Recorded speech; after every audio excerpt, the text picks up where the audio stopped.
to watch what has happened over the last few months. The bombings of hospitals and schools, the depriving of millions of food and water and fuel, for the US to sit at the UN Security Council and be the only country to veto a ceasefire. They have plumbed new depths for demonstrating that never again, if we ever should we listen to them when they appeal to human rights, or talk about humanitarian interventions, or tell the Australian government what to do.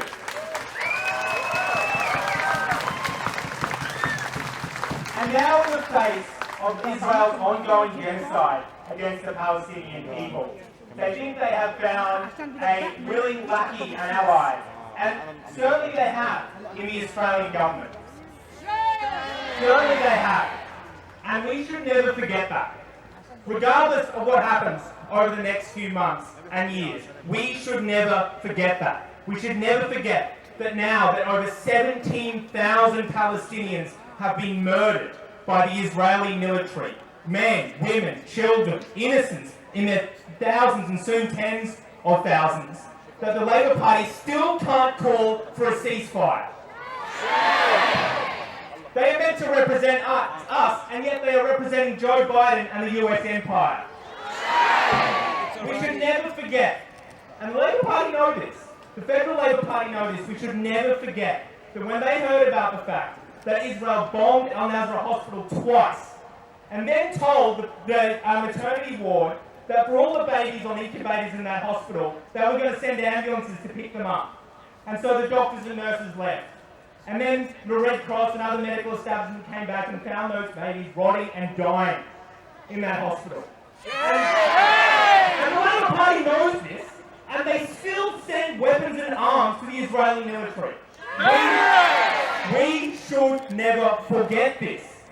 The Labor Party knows that the Israeli military and the Israeli political establishment has used language that indicates they intend to carry out a genocide in Palestine. And yet they still allow their future fund to invest billions in Israeli weapons companies. We should never forget this. Now, the US empire thinks they have found a willing ally and lackey in Australia, but we are here today to say, not in our name. Not in our name. Not in our name. Not in our name. And if the US thinks that they can continue to demand hundreds of billions of dollars out of us for their nuclear attack submarines, host their military bases, and think that there will be no electoral or social consequences for that, they've got another thing coming. They've got another thing coming. And I've got a challenge for you all here today.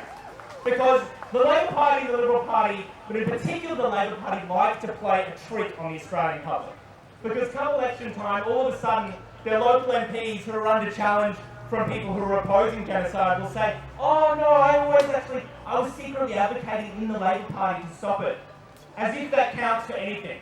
If they are a member of the Labor Party, or the only thing they could do right now is tear up their membership card and quit the party.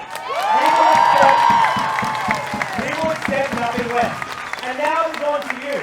If you have a federal Labor member, or you live in an electorate or a Liberal member, call them up and tell them you are never voting for them again. Go to the gym.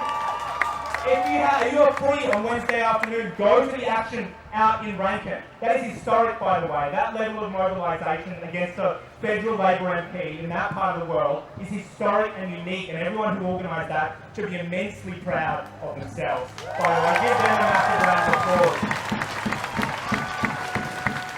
But what the Labor Party are relying on is that this, for lots of people, is actually just a second-order issue. So come election time, they'll roll out the scare campaigns, they'll roll out the attack campaigns, they'll say, oh, if you don't vote for us, you're going to get a Liberal government, which is obviously bullshit.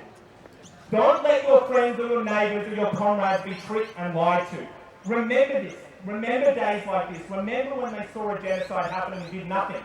Because it demonstrates the moral bankruptcy of that party. And come the next election time, remember that and never vote for them again. Because all they understand is vote. They're really good at this. In the end, I reckon in a few months' time, you might see a few Labor MPs, make some sort of vague comments, and that will be celebrated as somehow a really brave action. Don't let them do that to you.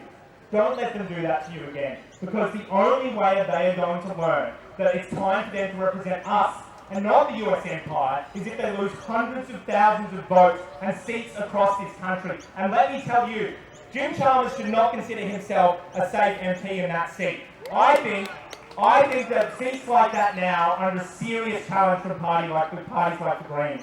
And I want to tell you that regardless of the electoral consequences, regardless of what the media try and do to the Greens, we will always stand with you. We will always stand with Palestine, and we're calling for a free Palestine, an end to the occupation, and a free Palestine. Thank you.